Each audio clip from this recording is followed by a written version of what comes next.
Ouais, la dernière fois que je suis venu, ils étaient tous là.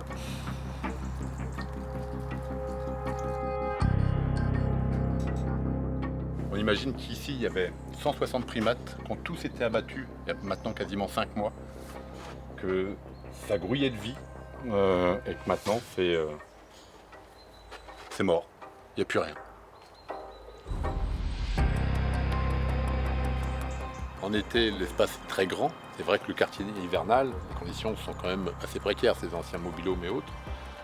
Avec tous les travaux en théorie qui avaient été demandés et qui n'avaient pas abouti, le parc du coup avait décidé de mettre la clé sous la porte. Il y a eu 2 repreneurs qui se sont présentés.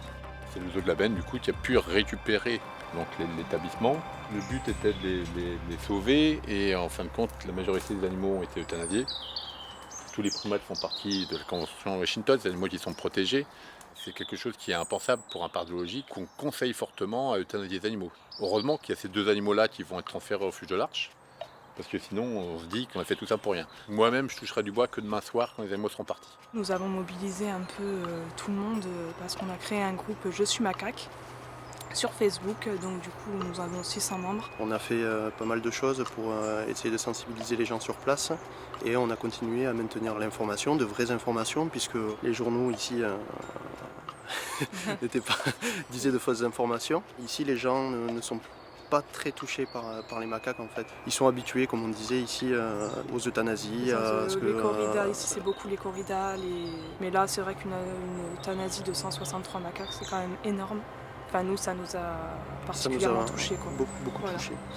Le jour J, le jour de l'euthanasie. On était là, mais nous ce qu'on a vu c'était juste le camion d'équarrissage sortir.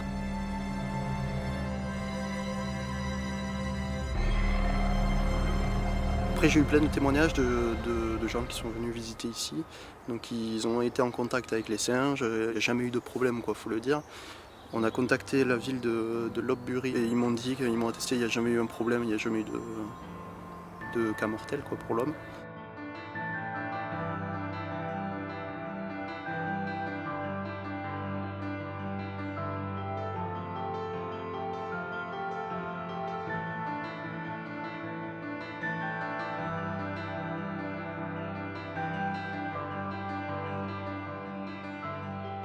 Ils sont complètement traumatisés, oui.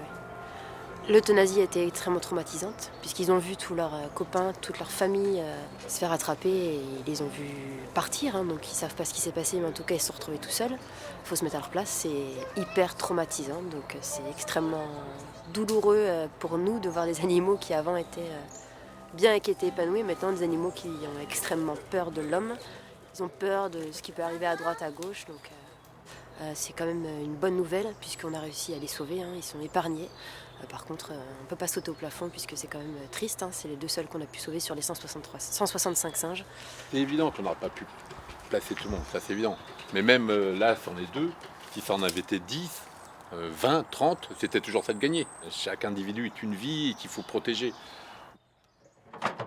Mes enfants, elles accompagnent Miguel et Junior pour se rendre compte que ceux-là ne sont pas partis au paradis, hein, ils sont vraiment sauvés et qu'ils vont vraiment dans un endroit où on leur fera plus du tout de mal.